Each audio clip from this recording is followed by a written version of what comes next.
Hello class, welcome back to our next lecture. I hope you all are doing great. Now we'll proceed with the topic pledge. Last lecture में हमने indemnity and guarantee and bailment cover किया था. अब हम pledge proceed करेंगे. तो what is pledge?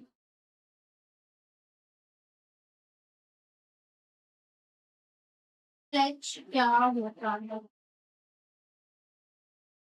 A है, B है. A ने B से लिया है लोन.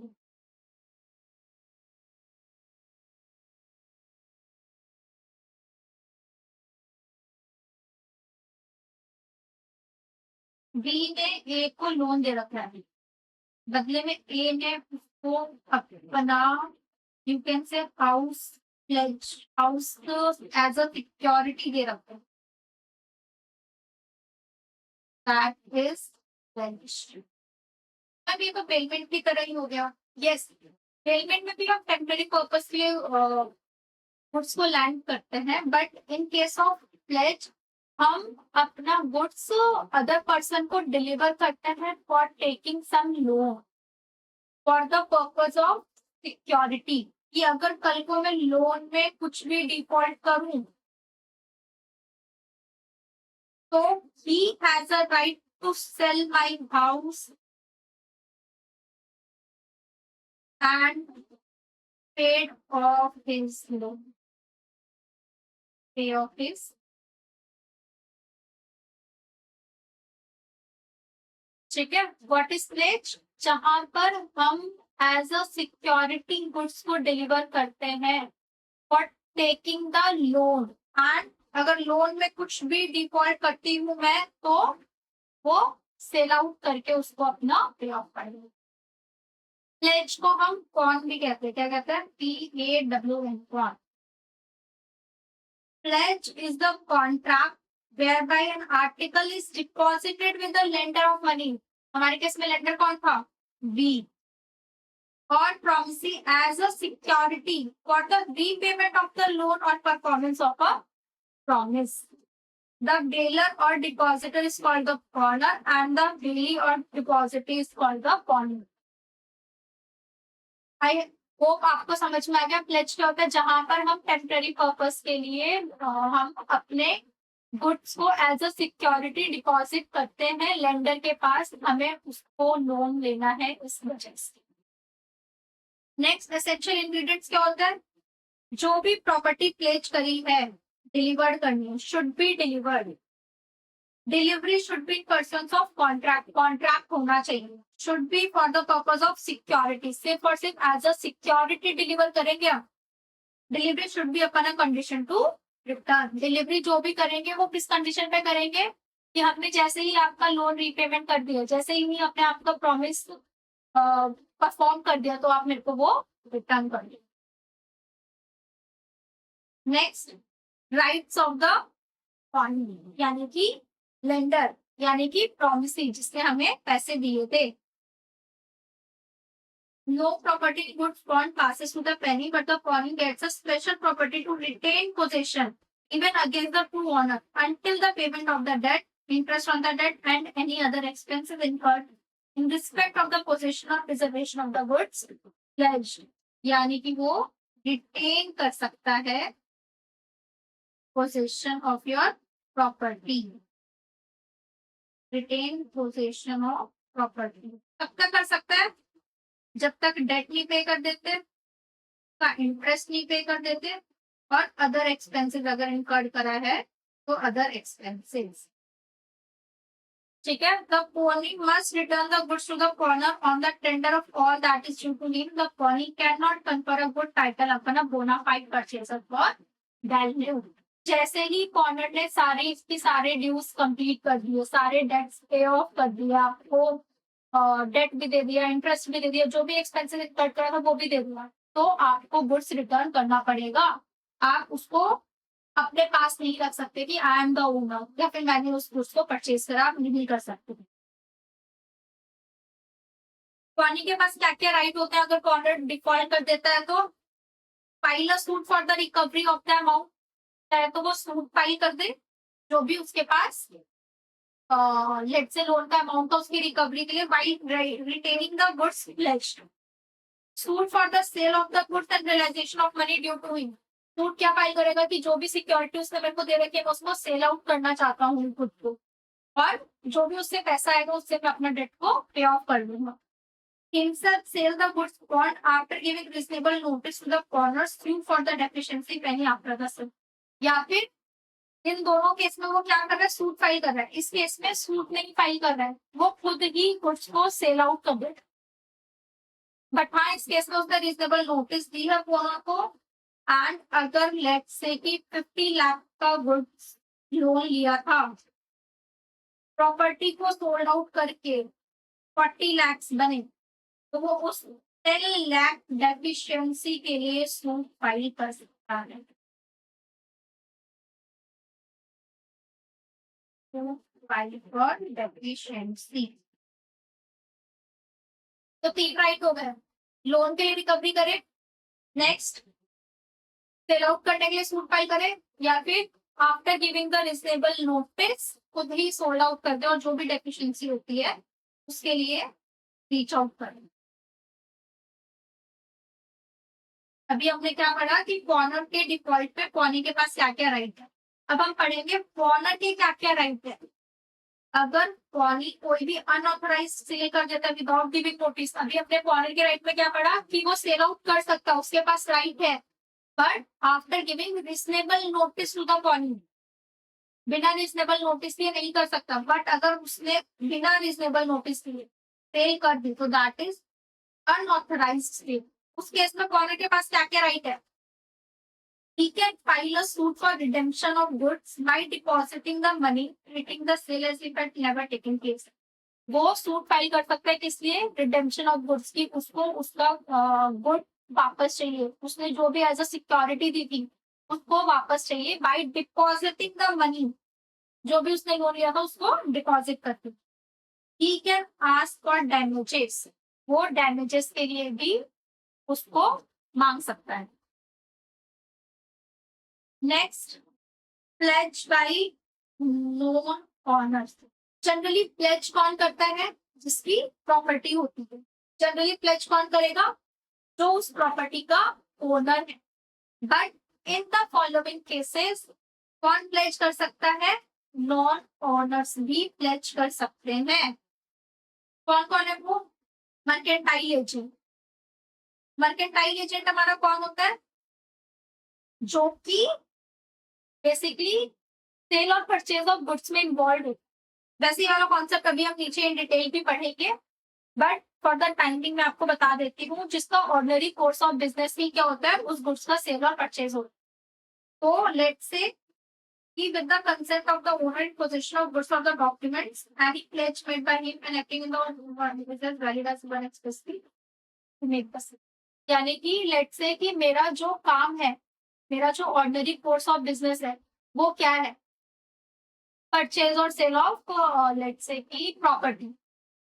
मैं एक जगह से खरीदती हूँ, मैं दूसरी जगह बेच देती हूँ, परचेज और सेल ऑफ प्रॉपर्टी।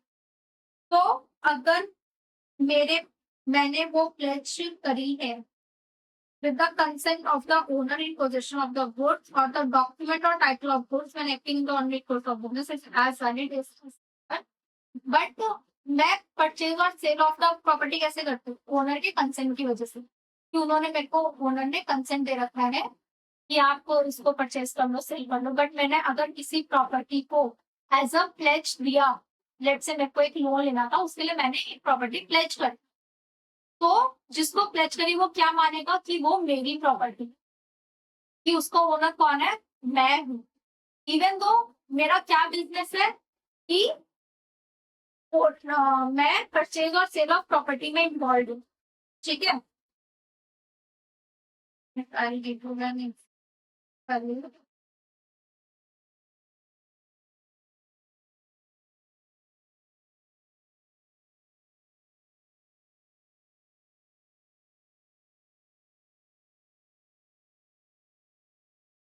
मैं कहूँगा एक मर्केंटाइल एजेंट।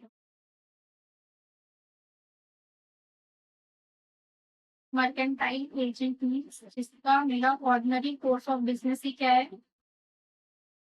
लेट्स से हम ज्वेलरी का एग्जांपल है, ज्वेलरी बिजनेस।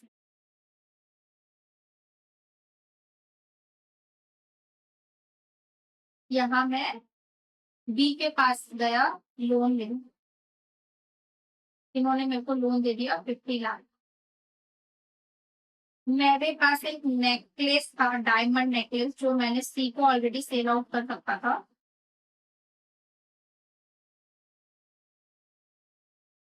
डायमंड नेकलेस का किसको सेल आउट करा था? सी को। सी ने वो मेरी पोजीशन में छोड़ रखा था, सेल आउट था, बट उसने बोला मैं आपसे 1 महीने बाद ले जाऊंगा, अभी मेरे को आउट ऑफ स्टेशन जाना। मैंने ये नेकलेस इसको क्या कर दिया, प्लेज दे दिया, एज अ सिक्योरिटी रख दिया। तो दिस इज वैलिड। इस केस में ऑर्डरली कोर्स ऑफ बिजनेस करा गया, ज्वेलरी का सेल और परचेज, मेरा ज्वेलरी का बिजनेस है। तो अगर मैं ये डायमंड नेकलेस जो मैं ऑलरेडी सी को सोल्ड आउट कर चुकी हूँ, अगर मैं वो भी प्लेज करती हूँ, तो ये माना जाएगा कि I am the owner of that necklace, क्योंकि मैं उस, मेरा बिजनेस ही वो है। तो this is the example of mercantile agent. इस केस में नॉन ओनर, ए हमारा नॉन ओनर है, क्योंकि उस गुड्स का ओनर कौन है? सी। बट अगर मैंने ए ने वो डायमंड नेकलेस बी को दिया है, तो that is valid. Next is pledge by seller और buyer in possession after sale, यानी कि a seller left in possession of goods sold is no more the owner, but pledge by him will be valid provided the owner acted in good faith and no notice of the sale of the, ये same इसमें भी pledge is valid the owner acted and no notice at the time of sale that the owner has been not ordered to pledge।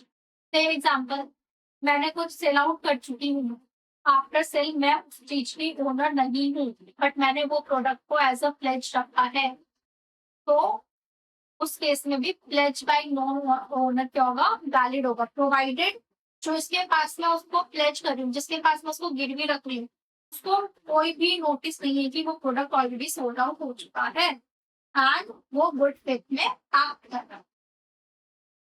Next, pledge where owner having limited interest, जहां पर pleasure यानी कि corner आपका owner नहीं है उस good का, but उसका इंटरेस्ट है, उसमें लिमिटेड इंटरेस्ट है, तो जितना उसका इंटरेस्ट है ना, वहां तक के लिए वो प्लेज वैलिड होगी।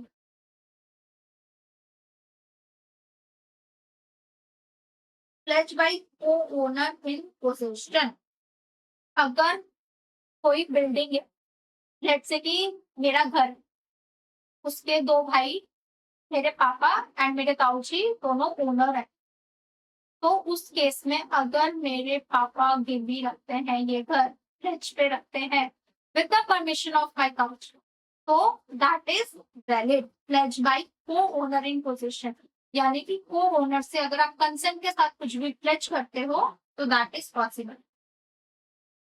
Pledge by person in position under a voidable contract, अगर एक पर्सन के पास कोई भी ऐसा गुड है जो पोजीशन में है, जो कि वॉइडेबल हो सकता है at the option of the lawful owner, the person in possession may pledge the goods before the contract। voidable contract हमने पढ़ा था क्या होता है? जो कि अवॉइडेबल होता है, किसके पास अवॉइडेबल होता है, कौन अवॉइड कर सकता है उसको? Aggrieved party. तो उस केस में अगर उसने अभी तक उस कॉन्ट्रैक्ट को रिजेक्ट नहीं करा है, तो मैं प्लेज कर सकती हूँ। So our next topic is law of agency, and this is the last topic of our chapter. Now we proceed with the law of agency. Law of agency basically is the law of agency. ये किससे deal करता होगा? It basically deal with relation between principal and agent. किससे deal करता है? Relation between principal and agent. Agent and principal के relation को deal करता है। अब आप पढ़ेंगे एजेंट कौन? An agent is a person who is employed to bring this principal into contractual relationship with third party. अगर मैंने अपने अंडर किसी को अपॉइंट कर मेरे बिहाफ पे उस काम को करने के लिए, तो I am the principal and he is the agent. Let's say मैं एक शॉपकीपर हूँ एंड मेरा फुटवेयर का business. I'll take an example of manufacturing. Manufacture of footwear.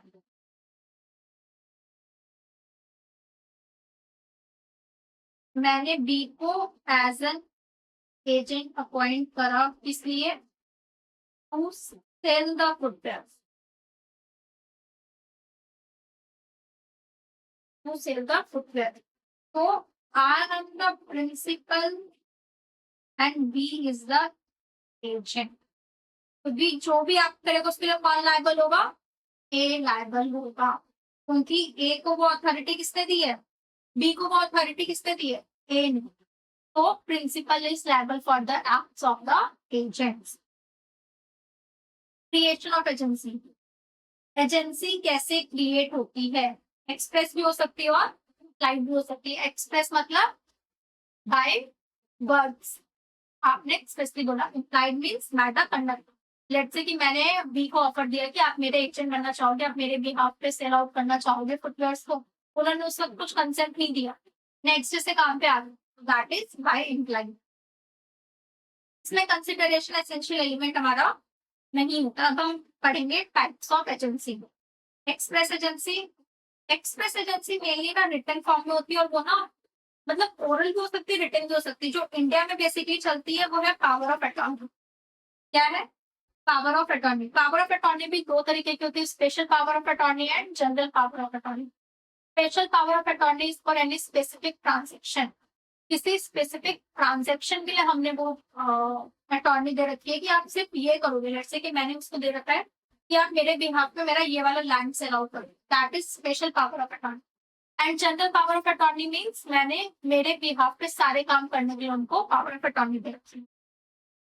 In an agency created to transfer immovable property, the power of attorney must be registered. May be general, giving several powers to the agent, or a special giving authority for transacting a single entity. Same I told you. अगर मैं कुछ इमेबल property को transfer करने के लिए power of attorney create करती हूँ, तो वो हमें रजिस्टर करानी पड़ेगी under Indian registration act. Next is implied agency. Implied agency कैसे क्रिएट होती है? By conduct, by situation of parties और नेसेसिटी ऑफ द केस. सबसे पहला हमारा क्या क्रिएशन ऑफ एजेंसी में? Agency by estoppel. स्टॉपल क्या होता है? Agency by estoppel. स्टॉपल क्या होता है? Estoppel arises when you are precluded from denying the truth of anything which you have represented as a fact, although it is not a fact. Stopple means कि आपने रोका ही नहीं. मान लो कि ए है और बी है. बी हर जगह क्या बोल रहा है कि मैं ए का एजेंट हूं. एक्चुअल में वो नहीं है. आपको ये फैक्ट पता है कि ए को ये फैक्ट पता है कि बी हर जगह क्या बोल रहा है, ए का एजेंट हूं. एक्चुअल में है क्या? नहीं. तो ए को कोई राइट नहीं है बाद में डिनाई करने का कि बी मेरा एजेंट नहीं है. अगर बी रिप्रेजेंट कर रहा है कि I am the agent of A, and A को सेम चीज पता भी है कि ये मेरे बिहाफ पे रिप्रेजेंट कर रहा है, बट फिर भी मैं रोक नहीं रहा, तो लॉ कहता है जी आप तब नहीं रोक रहे ना, बाद में भी नहीं रोक सकते. तो इट इज डीम्ड कि बी आपका agent. That is agency by estoppel. Wife as a agent. Indian law में ये माना जाता है कि वाइफ जो है वो हस्बैंड की एजेंट होती है. तो वाइफ के सारे एक्ट्स के लिए जो भी वो क्रेडिट पे शॉपिंग करती है, कुछ भी करती है, तो उसके लिए कौन लायबल होता है? हमारा husband. But the husband will not be liable if he shows that. क्या उसने बताया? He had expressly warned the tradesman not to supply on goods on credit. मैंने एज अ हस्बैंड साफ साफ मना किया कि आप मेरी वाइफ को उधार पे सामान नहीं दोगे, तो इस केस में अगर वाइफ कोई भी सामान लेके जाती है उधार पे, तो I am not the responsible कि she is not acting as my agent. क्यों? क्योंकि मैंने पहले ही वार्न करा है कि आप क्रेडिट पे सामान नहीं दोगे। Next, he had expressly forbidden the wife to pledge his credit. उसने expressly forbid किया वाइफ को। Next, his wife has already sufficient supply with the articles in question. जो आर्टिकल्स वो क्रेडिट पे लेकर आई, उसका वाइफ के पास ऑलरेडी सफिशिएंट स्टॉक है। She was supplied with sufficient allowance, मतलब कि हस्बैंड ऑलरेडी उनको मंथ टू मंथ या day to day sufficient allowance देता है, तो उस केस में भी वाइफ ऐसा एजेंट कंसिडर नहीं करनी चाहिए। These are the cases when wife is not considered as an agent of husband.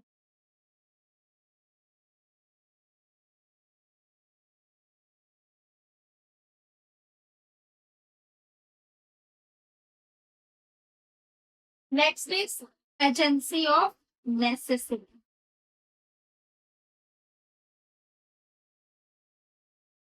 Agency of necessity क्या होता है? हम एजेंट बने नहीं, बट सर्कमस्टांसेस ऐसी हो गई कि वो नेसेसरी हो गया उस टाइम पे एजेंट एक्ट करना। लेट्स से कि मैंने अपनी नेबर को मेरा डॉग दिया था टेक केयर करने के लिए, और मैं गई थी बाहर घूमने। पीछे से डॉग क्या हो गया? बीमार हो गया। तो उस केस में B will act as an agent of A,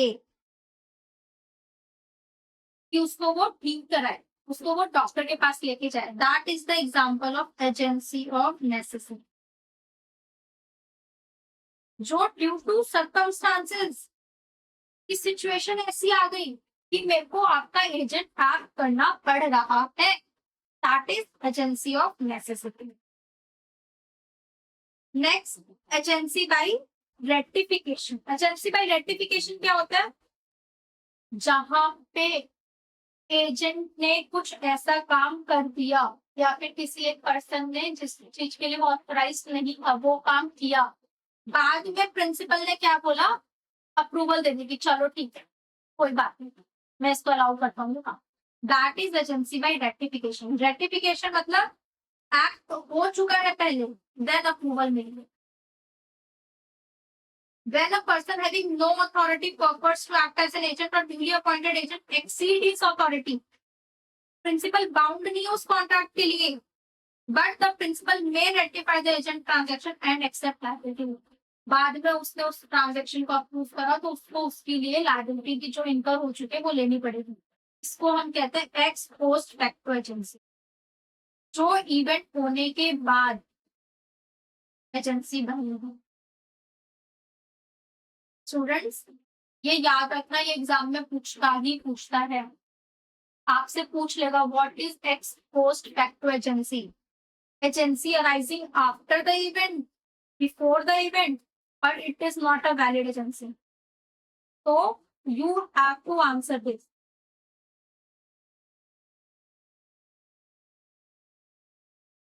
next, agency is taken to have come into existence from the moment the agent first acted and not from the date of the principal ratified.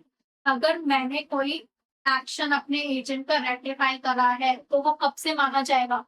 जब से उस agent ने वो action करा है, वो तब से नहीं माना जाएगा, रेटिफिकेशन की डेट से नहीं माना जाएगा, वो माना जाएगा from the date the agent has acted.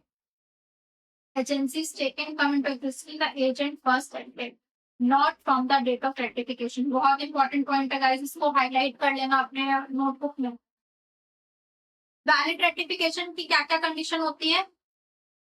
The agent must expressly contract as agent for a principal who is in existence and competent to contract. मैंने एज अ एजेंट जो भी एक्ट करा, जो मैंने बोला कि लेट्स से कि he is my principal, उस टाइम पे, उस ट्रांजैक्शन के टाइम पे वो पर्सन होना चाहिए, एग्जिस्टेंस में होना चाहिए। ऐसा नहीं कि मैंने रैंडमली किसी का नाम ले दिया जो एग्जिस्टेंस में ही नहीं है। तो उस टाइम पे वो पर्सन एग्जिस्टेंस में होना चाहिए, कॉम्पिटेंट होना चाहिए, अनसाउंड माइंड नहीं होना चाहिए, माइंडर नहीं होना चाहिए। ठीक है। Next, the principal must be competent not only at the time of the agent but also when he ratified that. ठीक है, कॉम्पिटेंट दोनों टाइम पे होना चाहिए। ऐसा नहीं कि जब एजेंट ने उस वो काम करा तभी, जब उसने वो रेटिफाई करा उस टाइम पे भी होना चाहिए। The principal at the time of ratification has full knowledge of the material fact and must ratify the whole contract within a reasonable time frame. Time frame reasonable होना चाहिए, ऐसा नहीं कि वो साल भर बाद 2 साल बाद आपको रेटिफाई कर रहा है। Ratification cannot be made so as to subject the third party to damages or terminate any right or interest of a third person. कोई भी रेटिफिकेशन ऐसा नहीं होना चाहिए जहां पर किसी थर्ड पार्टी को कोई डैमेज हो रहा है, थर्ड पार्टी को नुकसान हो रहा है। Only lawful acts can be ratified. सिर्फ और सिर्फ lawful acts को ही हम रेटिफाई कर सकते हैं, कोई भी अनलॉफुल एक्ट्स को हम रेटिफाई नहीं कर सकते। Classes of agent, special agent, अगर किसी स्पेसिफाइड एक्ट के लिए उस एजेंट को अपॉइंट करो तो that is special agent, and general agent is to do anything within the authority given to him by the principal in all transaction or transaction related to a specified matter. किसी भी matter से related हमने उसको general authority दे दी कि आप ये सारे काम कर सकते हो, that is general agent. General agent हम किससे दे सकते हैं, अभी ऊपर भी हमने क्रिएट करा। अगर हमें एक्सप्रेसली करना है तो जनरल पावर ऑफ अटॉर्नी के थ्रू, और स्पेशल करना है तो special power of attorney. Next is सब एजेंट।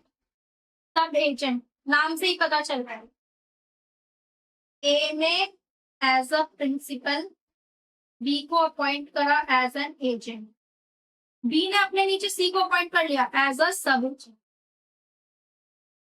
तो सी कौन हो गया हमारा सब agent. An agent appointed by the agent is sub-agent. A person who is appointed by the agent to whom the principal work is delegated is known as sub-agent. ठीक है।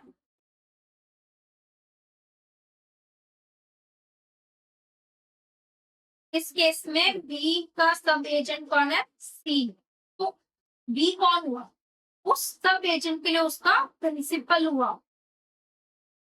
समझ लो, that is principal and agent, that is again principal and agent, but in तीनों में देखोगे तो he is the sub agent. और sub agent किसको लायबल होगा, सिर्फ अपने प्रिंसिपल को, वो अपने एजेंट के प्रिंसिपल को कभी भी लायबल नहीं होगा। The sub agent is responsible to the original agent only. The original agent is responsible to the principal for the acts of the sub agent. Sub agent के एक्ट्स के लिए कौन रिस्पॉन्सिबल होगा, principal. Yes, now next is mercantile agent. हमने अभी ऊपर भी पढ़ा, mercantile agent having in the customary course of business as such agent authority either to sell goods और consign good for the purpose of sale और buy goods और to raise money in the security of the goods. जैसा हमने अभी ऊपर भी पढ़ा कि मर्केंटाइल एजेंट के केस में उसका ऑर्डिनरी कोर्स ऑफ बिजनेस ही वही है। इसके अब हम टाइप्स पढ़ेंगे मर्केंटाइल एजेंट में कि कौन कौन कवर्स होते हैं। Let's say factor. फैक्टर कौन होता है, a factor is a mercantile agent employed to sell goods which have been placed in his possession or contract to buy goods for his principal. He is the apparent owner of the goods in his custody and can sell them in his own name and receive payment for the goods. Factor कौन होता है, जिसको principal ने appoint करा कि आप अपने नाम पे गुड्स को परचेज सेल कर सकते हो। He is the factor considered as a factor. Broker कौन हो गया, जो कि कॉन्ट्रैक्ट करता है with the third party on the payment of some commission, जिसको हम कहते हैं ब्रोकरेज। इसमें ये ओनर होता है क्या, नहीं। फैक्टर कौन होता है, वो अपैरेंट ओनर ही कंसिडर होता है, बट ब्रोकर के केस में he is not the apparent owner, और ये उसके लिए क्या चार्ज करता है, brokerage. Next is del credere agent. Del credere agent कौन होता है, जो एक्स्ट्रा रेम्यूनरेशन की लालच में, जो बोलता है मेरे को एक्स्ट्रा रेम्यूनरेशन चाहिए, उसके केस में गारंटी करता है अपने प्रिंसिपल को कि मैंने जो भी गुड बेचा है किसी थर्ड पार्टी को, अगर उसकी पेमेंट नहीं आती है तो मैं खुद दे दूंगा। डेल क्रेडर एजेंट को एक्स्ट्रा रेम्यूनरेशन मिलती है, बट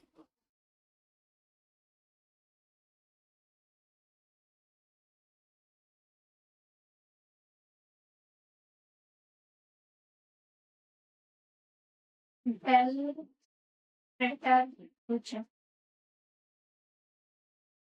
ए प्रिंसिपल है, B is his del credere agent, B ने सी को कुछ गुड सोल्ड करे on credit, B extra remuneration, हमेशा याद रखना किसको एक्स्ट्रा रेम्यूनरेशन मिलती है,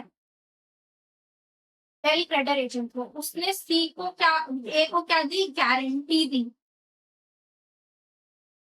ऑन बिहाफ ऑफ सी कि जो भी गुड्स मैंने क्रेडिट पे दिए हैं उसके पैसे सी दे देगा, अगर नहीं देगा तो I am the one who will pay, that is del credere agent. Next is auctioneer. Auctioneer कौन होता है, who sells the goods by auction। जो ऑक्शन आपने कभी भी टीवीज में भी देखा होगा, जिसे आप नीलामी भी कहते हैं, कि ये घर बिक रहा है 10 लाख, 10 लाख 1, 10 लाख 2, 10 लाख 3, प्रॉपर्टी इंक्लूड। तो जो भी हाईएस्ट बिडर होता है उसको प्रॉपर्टी मिल जाती है, प्रॉपर्टी मतलब पब्लिकली वो प्रॉपर्टी को सोल्ड आउट करा जाता है, जो भी हाईएस्ट बिड लगाएगा उसको हम सोल्ड कर देते हैं। तो auctioneer is an agent who sell goods by auction। ये किसका एजेंट होता है, कि is an agent for the seller, but after the goods have been knock down he is agent of the buyer. जब तक गुड्स नहीं बिका है ये सेलर का एजेंट, एक बार गुड्स बिक गया ये बायर का एजेंट बन जाता है। Partners, partners are the agent of each other. ये हम नेक्स्ट चैप्टर में पढ़ेंगे, नेक्स्ट चैप्टर हमारा पार्टनरशिप ही है, तो will study in the next chapter. Every partner is an agent of the firm and of his co partner. हर एक पार्टनर अपनी फर्म का और अपने को पार्टनर्स का एजेंट होता है। There is a principal and agent relationship between. Next is bankers.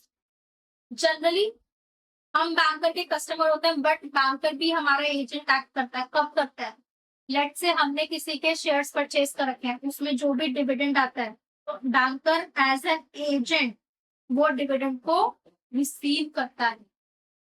Bank कोई प्रॉमिसरी नोट हो गया हमारा, तो उस केसेस में बैंकर क्या करता है, हमारा as an agent, banker is an are agent.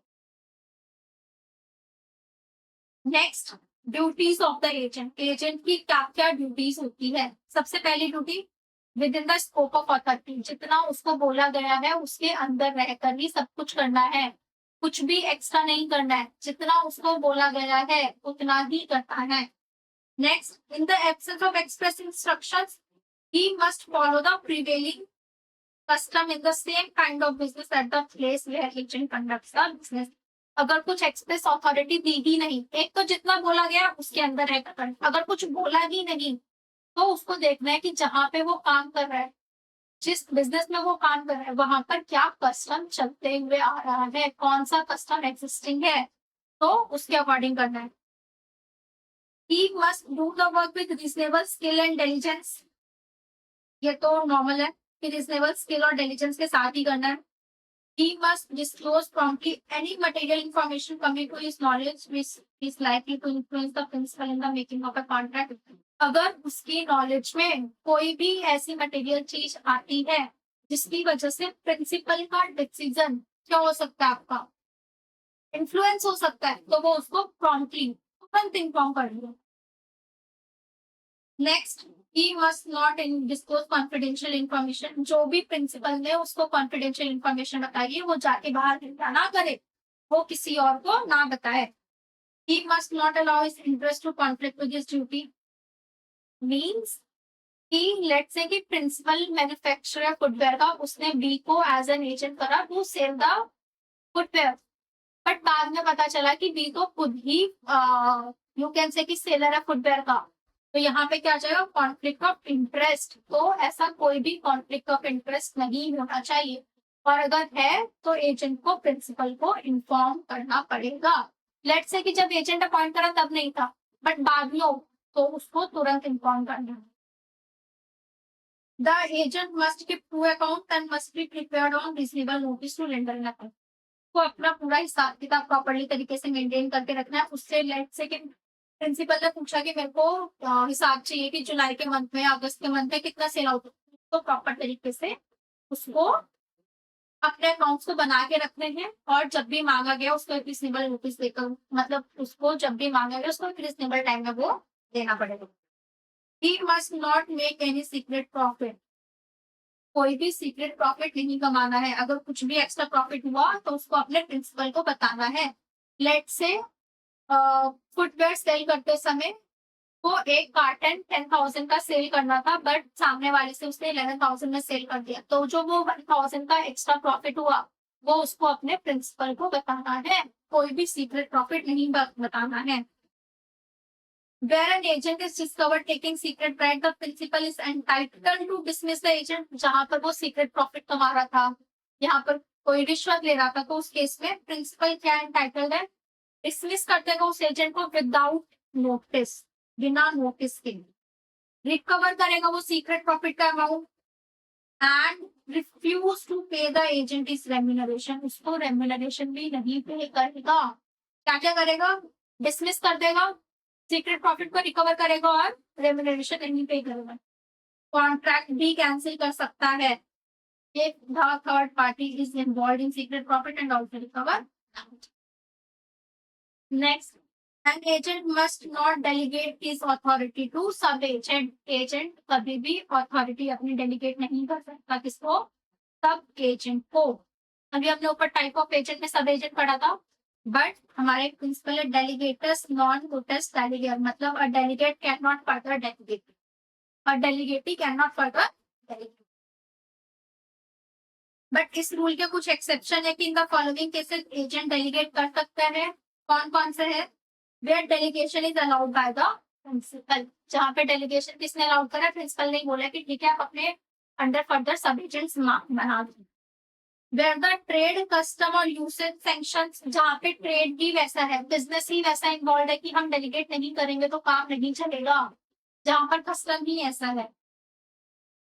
Where delegation is essential for proper performance, proper performance किसी भी एक्ट करने के लिए हमें डेलीगेट करना ही पड़ेगा। Where an emergency renders it imperative, कुछ ऐसी इमरजेंसी होगी कि हम सब एजेंट अपॉइंट नहीं करेंगे तो लॉस हो सकता है। Where nature of the work is purely ministerial, जहाँ पर एडमिनिस्ट्रेटिव नेचर का वर्क है। Where the principal knows that the agent intends to delegate, जहाँ पे प्रिंसिपल को पता है कि एजेंट का क्या इंटेंशन है, एजेंट का इंटेंशन है डेलीगेट करने का। तो these are the exceptions to डेलीगेटर्स नॉन प्रोटेस्ट डेलीगेट। ये याद होना चाहिए बच्चों आपको, ये एग्जाम में आएगा, पूछा जाएगा आपसे। Now our next is topic is rights of agent. Agent के क्या क्या राइट होते हैं, बेसिक राइट है रेम्यूनरेशन रिसीव करना, a lien on the goods or property in respect of the remuneration और liability, कुछ भी उसने पे करा है बट उसको नहीं मिल रहा, तो वो गुड्स पे राइट अपना लीन क्रिएट कर सकता है, उसको अपने पास रिटेन कर सकता है। The agent has a right to be indemnified by the principal against all charges, expenses and liability properly incurred in the course of. Next, what is agent authority? Agent की authority क्या होती है? Agent की कौन सी authority होती है, जो उसको बाय कॉन्ट्रैक्ट दी गई है, that is the real authority. वो क्या होती है उसकी रियल अथॉरिटी, जो उसको eight the time of appointment बताएगी कि आपको ये काम करना है, आपको ये काम करना है, आपको इसके अंदर रहकर काम करना है, दैट इज रियल अथॉरिटी। और इम्प्लाइड अथॉरिटी क्या होती है, whatever incidental to carry out the real authority. Real authority देखते टाइम लेट से कि हमें बोला गया कि आपको ट्रांसपोर्टेशन करनी है इस गुड की यहाँ से यहाँ, बट इम्प्लाइड हो जाएगी कि उसके रिलेटेड कोई भी कॉस्ट मैं इनकर कर सकता हूँ, दैट इज इम्प्लाइड अथॉरिटी की ट्रांसपोर्टेशन, मेरे को माल भेजना है यहाँ से यहाँ तक, मैं कैसे भेजूंगा, खुद से तो लेके जाऊंगा नहीं।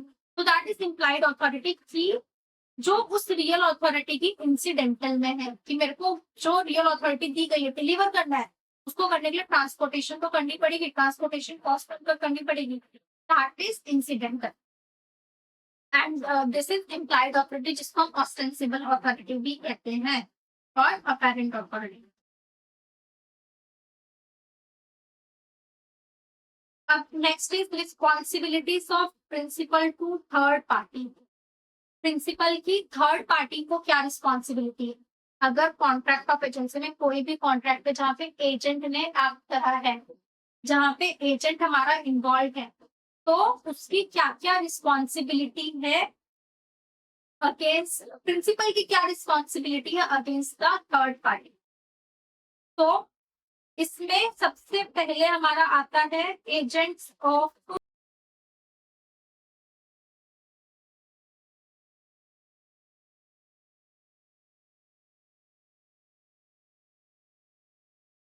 यस, इस केस में 3 जगह पे होता है जहां पर एजेंट ने बता रखा है कि ये मेरा प्रिंसिपल है, जहां पे उसने नहीं बता रखा कि ये मेरा प्रिंसिपल है, बट ये पता है कि मैं एज एन एजेंट एक्ट कर रहा हूँ।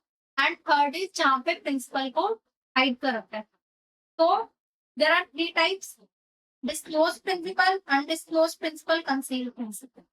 अगर डिस्क्लोज है प्रिंसिपल, तो इस केस में तो लायबिलिटी किसकी होगी, सारी की सारी प्रिंसिपल की। इस केस में agent neither incur rights nor liabilities and drop out as soon as it is made। Contract भी किसके किसके बीच में होगा, प्रिंसिपल एंड थर्ड पार्टी के बीच में। अनडिस्क्लोज प्रिंसिपल, ये तो पता है कि मैं एजेंट हूँ, बट मैंने अपना प्रिंसिपल डिस्क्लोज नहीं करता, ये नहीं पता मैं किसके बिहाफ पे कर रहा हूँ। इस केस, वैसे इस केस में agent is not personally liable.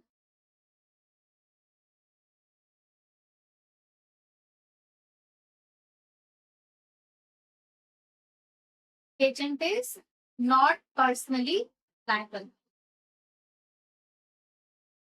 Now next, इस केस में क्या है, डिस्क्लोज नहीं करा था कि प्रिंसिपल कौन है हमारा, ये पता है कि मैं एजेंट हूँ, बट प्रिंसिपल कौन है हमें नहीं पता।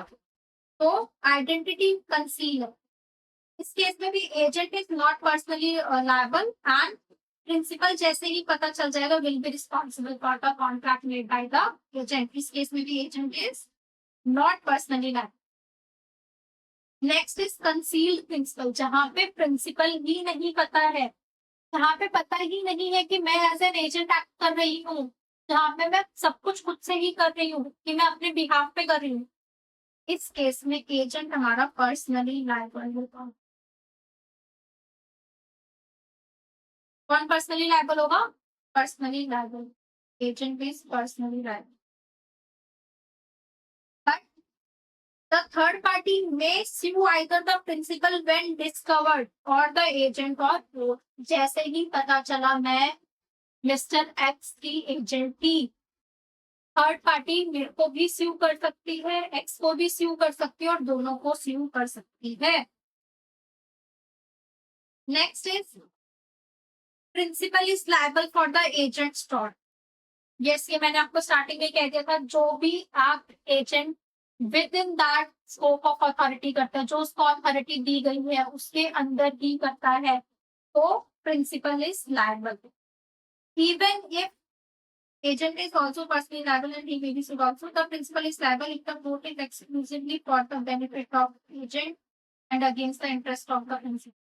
हाईलाइट कर देना, प्रिंसिपल तब ही लायबल होगा इवन इफ एजेंट ने सिर्फ और सिर्फ अपना एक्सक्लूसिव बेनिफिट देखा और वो इंटरेस्ट प्रिंसिपल के इंटरेस्ट के अगेंस्ट था, उस केस में भी प्रिंसिपल लायबल होगा for the agents act. Next is personal liability of agent to third party. Agent की पर्सनल लायबिलिटी क्या है, होगा थर्ड पार्टी। एजेंट कब कब पर्सनली लायबल होगा, अभी हमने एक ऊपर कौन सा केस पढ़ा, कंसील्ड प्रिंसिपल के केस में, और where the agent has agreed, जहां पे एजेंट ने खुद ही अग्री करा मैं पर्सनली लायबल हूँ, तो उस केस में एजेंट हमारा पर्सनली लायबल होगा। Where the agent act for a principal residing abroad, जहाँ पे प्रिंसिपल आपका अब्रॉड रह रहा है, उस केस में एजेंट लायबल होगा। Where the agent signs a negotiable instrument in his own name without making it clear that he is acting as an agent, जहाँ पे एजेंट ने एक नेगोशिएबल इंस्ट्रूमेंट बिल पे या चेक पे कहीं पे भी साइन करा है विदाउट सेइंग कि मैं एज एन एजेंट एक्ट कर रहा हूँ, तो वहां पे एजेंट हमारा पर्सनली लायबल होगा। Where an agent acts for the principal who cannot be sued, यानी कि प्रिंसिपल हमारा कॉम्पिटेंट नहीं है, अनसाउंड माइंड का है, माइनर है, उस केस में एजेंट हमारा पर्सनली लायबल होगा। For breach of warranty of authority, जहाँ पे where a person contract with agent without any authority, जहाँ पे उसको कोई अथॉरिटी ही नहीं है, वहां पे एजेंट पर्सनली लायबल होगा। Where authority is one coupled with interest or where trade usage makes the agent personally liable, ये वाला पॉइंट अभी हम नेक्स्ट कवर करेंगे। Is also liable for his torts committed in the course of agency, कोई भी tort commit करे तो उसके लिए वो पर्सनली लायबल होगा।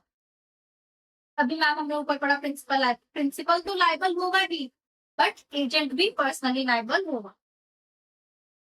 Next is authority coupled with interest. What is the meaning of authority coupled with interest? जहां पे एजेंट का खुद का इंटरेस्ट है इन द सब्जेक्ट मैटर और अथॉरिटी के लिए, that is authority coupled with the interest in the subject matter or authority. An agency is coupled with an interest when the agent has an interest in the authority granted to him or when the agent has an interest in the subject matter. तो उस केस में agency क्या होगी? Coupled with interest. Late say कि जो footwear का manufacturer है, एजेंट हमारा क्या है? वो कोई लेट से कि मैं एज अ प्रिंसिपल फुटवेयर में क्या करती हूँ, शूज बनाती हूँ, फॉर्मल शूज। एजेंट क्या बनाता है? Sports shoes. तो उस केस में एजेंट का सब्जेक्ट मैटर में इंटरेस्ट है, तो that is agency coupled with the interest. For example, where a factor has made advances to the principal and is authorized to sell at the best price and recoup the advances made by him, or where the agent is authorized to collect money from third parties and pay himself the debt due by the principal, the agency are coupled with interest. Means मैंने B से 50,000 रुपए लेने और मैंने C को 20,000 रुपए देने, मैंने and C is my agent, मैंने सी को बोला बी से रिकवर कर ले और 20,000 खुद रख लियो, जो 30,000 बचेंगे मेरे को लाकर दे दो। That is agency coupled with the interest, जहां पे उसका खुद का पर्सनल इंटरेस्ट उस एजेंसी से मिल गए। That is agency coupled with the interest. इसकी क्या क्या कंडीशन है? Interest of the agent should exist at the time of creation of agency. जब एजेंट यहाँ पे एजेंट अपॉइंट करा तो वहां पे भी उसका इंटरेस्ट क्रिएट होना चाहिए, इंटरेस्ट एग्जिस्ट होना चाहिए, and should not have arisen after the creation of agency. Authority given to the agent must be intended for the protection of the interest of the agent. जो भी agency हमने create करी, जो भी हमने उसको एजेंट अपॉइंट करा, वहां पे हमें एजेंट के इंटरेस्ट को भी प्रोटेक्ट करके चलना है। The interest of the agent in the subject matter must be substantial. Substantial amount होना चाहिए, ऑर्डिनरी नहीं होना। यहाँ पे लेट्स से कि 2K का अमाउंट होगा, तो that is not an agency coupled with the interest. Substantial amount होना चाहिए। Interest should be over and above his remuneration. Interest क्या होना चाहिए? Should B over and above his remuneration. mere prospect of remuneration is not sufficient interest. इस case में let's say हमने बोल दिया कि हमारे 50,000 ये आप रिकवर नहीं कर पा रहे, आपने रिकवर करके दे दिए मेरे को, तो मैं आपको 50% portion, that is agency coupled with interest, जो कि रेम्युनरेशन के अलावा over and above the remuneration. Next is termination of agency, agency end कब होगी? An agency comes to end और टर्मिनेट्स कब? By the performance of the contract agency, जिस चीज के लिए हमने एजेंसी क्रिएट करी थी वो कंप्लीट हो गई। By an agreement between the principal and agent, mutually agree करा कि ठीक है अब जो भी था हमारा यहीं तक एजेंसी क्रिएटेड थी, हम यहीं तक ऐसे मेरे एजेंट थे, अब हम उसको फिनिश कर रहे हैं, एंड कर रहे हैं। By expiration of the period fixed for the contract of agency, जिस पीरियड के लिए हमने एजेंसी बनाई थी 1 साल या 2 साल के लिए, वो एक्सपायर हो गई। By the death of the principal और the agency, by the insanity of either the principal और agency, by the insolvency of the principal, principal ही हमारा इंसॉल्वेंट हो गया, and in some cases that of the agent, where the personal और principal और agent is an incorporated company by its dissolution, जैसे कि individual के केस में डेथ होता है वैसे ही इनकॉर्पोरेटेड कंपनी के केस में डिसॉल्यूशन और वाइंडिंग अप होता है। तो जहां पे कंपनी डिसॉल्व हो या वाइंड अप हो गई उस केस में हमारी एजेंसी टर्मिनेट हो जाएगी। By the destruction of the subject matter, मैं as a manufacturer of footwear हूँ, मैंने उस पर्पस के लिए एजेंसी क्रिएट करी थी कि वो सोल्ड आउट करेगा फुटवेयर, बट मैंने फैक्ट्री ही चेंज कर दी, लोकेशन दिल्ली से मैंने ऑल टुगेदर आप कह लो ओडिशा शिफ्ट कर दी, या फिर मैंने फुटवेयर का बिजनेस छोड़कर मैंने कोई और बिजनेस स्टार्ट कर लिया, यानी कि सब्जेक्ट मैटर ही डिस्टर्ब हो गया। Next, by the renunciation of his authority by the agent, agent ने अपनी अथॉरिटी को किसी और को रिनाउंस कर दिया, किसी और को दे दी। By the revocation of authority by the principal, principal ने अपनी अथॉरिटी जो भी दी थी उसने रिवोक कर ले सकता। But in the following cases agency हमारी रिवोकेबल नहीं होती, पॉसिबल भी नहीं है। Where the authority of agency is coupled with the interest, जहां पे एजेंसी इंटरेस्ट से एजेंट के कपल हो जाएगी। Where agent has incurred personal liability, जहां पे एजेंट ने खुद कुछ पर्सनल लायबिलिटी इनकर कर रखी है उस काम में, उस केस में भी एजेंसी आपकी इरिवोकेबल है। Where the authority has been partly exercised by the agent, it is irrevocable in particular with regard to the obligations which arise from act already. मैंने कुछ पार्शियल एक्ट ऑलरेडी मैं कर चुकी हूँ उस एजेंसी के लिए, तो जो एक्ट्स मैं कर चुकी हूँ उस एक्ट्स के लिए जो भी ऑब्लिगेशन है वो प्रिंसिपल के लिए, वो आप रिवोक नहीं कर सकते। तो last topic of the chapter, last sub topic of the chapter I can say when termination takes effect, termination कब से इफेक्टिव होगी? If the principal revokes the agent authority, the revocation will take effect when the agent comes to know of it. जब agent को उसका पता चलेगा कि principal ने मेरी अथॉरिटी को रिवोक कर लिया है, दैट इज एजेंट की नॉलेज में जब भी आएगी उस टाइम पे माना जाएगा कि उस दिन से वो टर्मिनेशन हमारा इफेक्टिव होगा। थर्ड पार्टी के केस में तो प्रिंसिपल और एजेंट के अलावा जो थर्ड पार्टी जिसके लिए एजेंट ने जिसके साथ मान लो कॉन्ट्रैक्ट करा है, जिनको पता है जिनके बिहाफ पे प्रिंसिपल के बिहाफ पे एजेंट ने एक्ट करा है, उन केसेस में जब उनको नॉलेज होगी, उस थर्ड पार्टी को जैसे ही पता चलेगा कि प्रिंसिपल ने रिवोक कर लिया है या फिर टर्मिनेट कर दिया है, तो वो तब से इफेक्टिव होगा। The termination of an agent's authority terminate the authority of sub agent automatically. अगर प्रिंसिपल ने किसी एक्ट के लिए एजेंट को अपॉइंट करा था, एजेंट ने फर्दर सब एजेंट को अपॉइंट करा था, तो प्रिंसिपल ने एजेंट की एजेंसी को टर्मिनेट करा, तो डीम्ड कि वो सब एजेंट का भी जो एजेंट ने करा था उसको भी टर्मिनेट हो जाएगा। The revocation as regards the principal takes effect at different point of time, charges to protect the where the principal dies or become a confound. But इसमें क्या कहता है, जहां पर प्रिंसिपल अनसाउंड माइंड को हो गया या फिर प्रिंसिपल डाइस, तो एजेंट की रिस्पॉन्सिबिलिटी है कि वो प्रिंसिपल के इंटरेस्ट को प्रोटेक्ट करे।